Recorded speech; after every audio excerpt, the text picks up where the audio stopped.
Short or long version? Let's go long. Long. Okay. Well, when's sunset?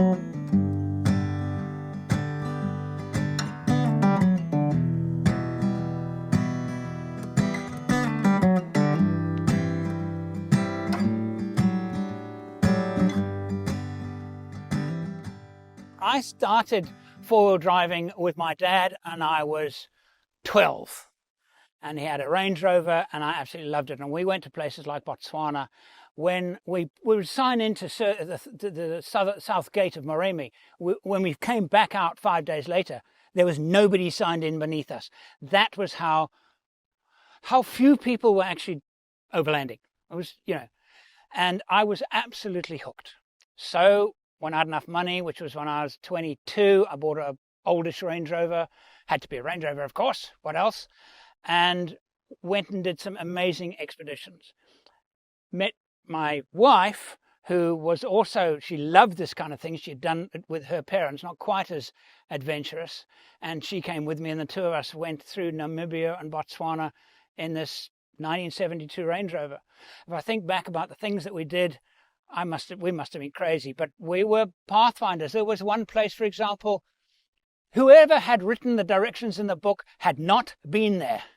It was so obvious. They just found secondhand information and printed it in a book, which made us, in '93, write books. So I wrote the Complete Guide to Four-Wheel Drive in Southern Africa. It was a bestseller, and it was for sale in paper form in South Africa, non-stop, for 24 years. It went out of print in 2017. And I just loved it. My work was filmmaking in terms of I was an editor and I used to make commercials. So it was my four-wheel drive, my passion, and work, film. And the books were really good. And we then, in 94, 95, 96, we did trails books, where to go, how to go on an adventure, where to go in Southern Africa. And it culminated in I sold my Range Rover to buy something better, more suitable. It was a Land Rover 110. And then that was sold, and I got into Land Cruisers and so on. And so the vehicle build part became part of it. And you know what it's like in a campsite. You sit in the campsite with your mate and you've got your vehicle behind you, and what are you doing? You're thinking about what shocks to fit next and what are you going to do? The roof tent is, maybe I'll get another roof tent, and gee, I need a shower. How can we have a shower, get a nice shower going? Not easy, but we developed this whole, I developed this whole kind of mental thing of, I want my vehicles to be perfect. None has ever been perfect, and they probably never will be, but they're getting closer and closer and closer. And in terms of the Hercules, I remember it very, very clearly. 2010, I was on a solo trip through Namibia, which was followed by us searching for the source of the Okavango. I was on my own. It was a very, very hot day. It was day 3, and I thought, man, I could do with a shower. And I was sitting in the Huna River Valley, stopped for lunch, grab a Coke, grab a Duravourse, and I recorded my thoughts. And my thoughts were, if I could get a Troopy. They were not then available in South Africa, but I knew that Toyota South Africa were planning on bringing them in. I called them. I've got an idea. I want a vehicle from you, but I'm going to cut it up. Of course, forget it. No, let's do a deal. I'll take the vehicle, one of the original ones. There were 2 of them used in South Africa for homologation. I'll take one of those from you. I'll keep it for 3 years, and then I'll buy it from you.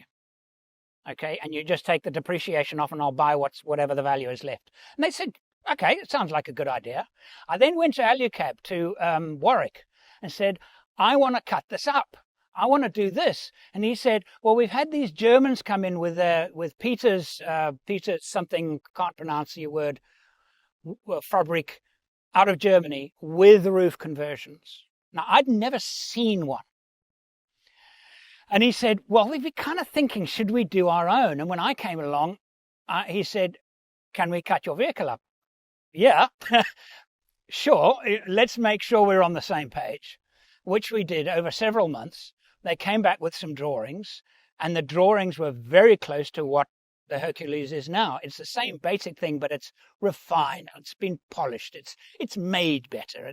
The first one was a once-off, cutting up extrusions that would normally use for your rooftop tents and making it work. That's not what this is now.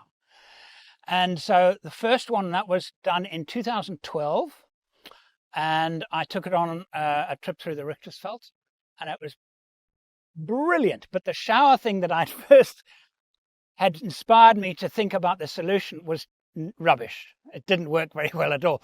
But the ease of setting up camp, that's the thing about the Hercules, is you can get, and I'm not exaggerating when I say 90 seconds from the engine turn off, I've got a cold beer in my hand and there's virtually nothing left to do. My tent is up, my bed is made because the bedding is stored in it. Okay, and the key thing is, when the weather is like it is today, just really just cold wind in Simonstown, you hop in the back, you can stand up and change if you like, you chill out in the back, and you can literally, you have all the protection of a caravan in a small vehicle like Troopy. It is the, and because of it, I'm now totally spoiled. If I'm going in different countries and I'm camping in rooftop tents, things like that, I'm always thinking, I wish I had my Troopy here because it's flipping cold and I'd like to hide in the back and chill out. So what you're seeing now is my fifth Troopy and my third Hercules. Oh, apart from having the best job in the world, I mean, when I rant and complain about things, I'm not complaining about what I have. I do this for a living. I'm about to go with this to doing a solo trip through the southern part of the Kalahari, and then I'm meeting family, and we're doing a trip up to the southern coastal pieces of Lake Kariba. I've been there, but I've not explored it, and I'm doing it as my daily job. Yeah. So I know, and I'm very grateful for every day I do this. I think, flip, I'm working today. So I am fortunate in having done that. But one of the key things, though, that I think that I have done, and which is still very important to me, is that I don't take on big sponsors. The moment you take on sponsors, they will, even if you try very, very hard not to. I remember in 2010, we had a sponsor who sponsored our TV show, our South African TV show. I think it was our 7th or 6th series in television in South Africa. Caravan manufacturer. I hate towing. The whole point of this is I can have almost as much convenience, but I don't have to tow anything. And a trailer, to me, for 2 people, what is the point of a trailer for 2 people? Because unless you can climb inside and get out of the elements, what is the point? If you've got more than 2, I understand it. Kids, I know, I understand that part of it. But for 2 people, there's nothing better on the planet than a Troopy with this, because it's small, lightweight, inexpensive to run, very, very quick to set up, very, very quick to pack away, and you can climb in the back.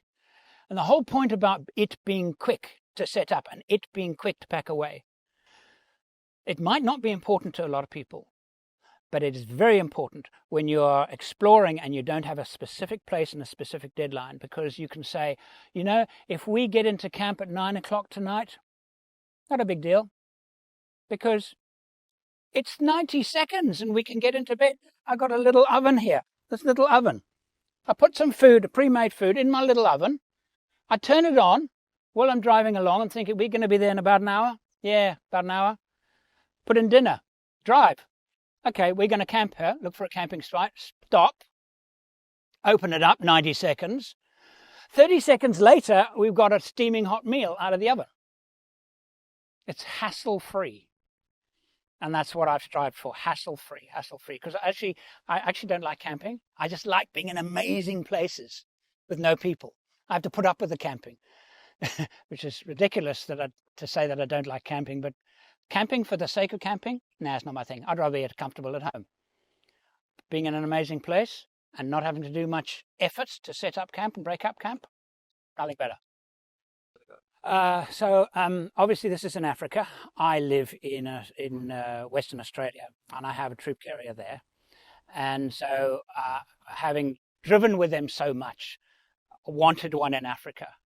I built a 105 just before COVID, and then COVID hit, and couldn't move for 3 years like everybody else, and couldn't do my work, and couldn't come to Africa in 3 years. So then sold a 105, and then invested that into some projects that I could do inside Australia. But I always had this thing, next vehicle in Africa, because I want one. You know, part of me is still here. I haven't left. Most of me is gone, but there's a part of me that brings me back every single year, and it takes me to the Kalahari because I can't leave it alone. So what would I like to tour the Kalahari in? I mean, you're looking at it. There's nothing better. But Troopies are rare here. They're expensive. So this one has got 500,000 kilometers on it. But the guys at Sneyman 4x4 and Paul Marsh got together with me, and the Terrain Tamer as well came to the party, and they were amazing because I went to them and said, you know, this is what we're doing in Africa. They supplied us a crate, it was literally a pallet, you know, 4-foot high pallet of parts for it. And they, as a result of that, actually opened up in Cape Town, their first office and first distribution in South Africa. So it's obviously working for them, but it enabled me to, I bought the old Cruiser. It was an unloved car. It hadn't been abused, and the best part of it had not been modified. It was stock. When I saw stock, I thought mileage is not really the problem because it's stock. Nobody had, but the funny part about it, while all the machinery was stock, the front diff looked like it had never even been engaged. Maybe they had never even run it in four-wheel drive. They had moved seats around the back, so it was full of holes. There were 107 holes that had been drilled into the load bay. 107. So I gave it a nickname at the time called Colander, because it was like a colander. It was literally like a colander. But all of the important bits now have been rebuilt. And now the camping is now, I don't know how much better I can make it, what it is now. So I can't see myself doing a lot of mods to it now. It's kind of done. A few refinements, but it's done. So these are very good in a wind. I was in France once, the original Alu-Cab Hercules, and a storm hit, and it was unbelievable. We were camped in a wide open field, and we were the highest object in this wide open field, and there was thunder and lightning around us. We actually climbed out of the tent and got in here because we were scared of being fried by the lightning. And we were in Normandy, and we sat in the back, cuddled around with blankets around us, watching war movies because we were going to go and see the Normandy beaches the following day. And well, I never had any problem with them in a strong wind. The interior was built in Cape Town by the guys at Monaro Industries. I work very closely with Paul Marsh, who's a vehicle designer, and this interior kit out is their design. And they added these this time. I now have some mosquito netting, which I really rather like. Anybody familiar with these Troopies will know how nice and how convenient they are. And this is the chill out area here. So this here is the chill out area. So I can literally have a chill out and read a good book and have something out of the oven and have something out of the fridge and watch the animals. The innovations, if I think about the innovations in this camping industry that have changed the world in the last 10 years, without question, it's the advent of lithium battery technology. It has changed things utterly. I have a hot water system in here, 6-litre hot water. Switch it on, 20 minutes later, I've got enough hot water for 2 people to have a decent shower. I can pre-cook my meals in an oven because I've got lithium technology. It is so, and as solar panels have now become quite cheap, it's now two things. How easy can you get the power, not out of the battery, how easy can you get the power back into the battery? That's what's important. And with lithium, because lithium is so efficient, you can use all of the stored energy, 99% of the stored energy in that battery, whereas the old AGM technology, at best, you'll get 60% of it out. So suddenly now, even two 100 amp batteries, they're not the same in terms of the amount of energy you can take out of them. And they're now putting energy back with DC-DC chargers and all of these electronic devices that are mostly extremely reliable. You can now easily get lots of current back into the battery really fast. It's changed the world completely. I can't think of anything that is more groundbreaking and scene-changing than lithium technology.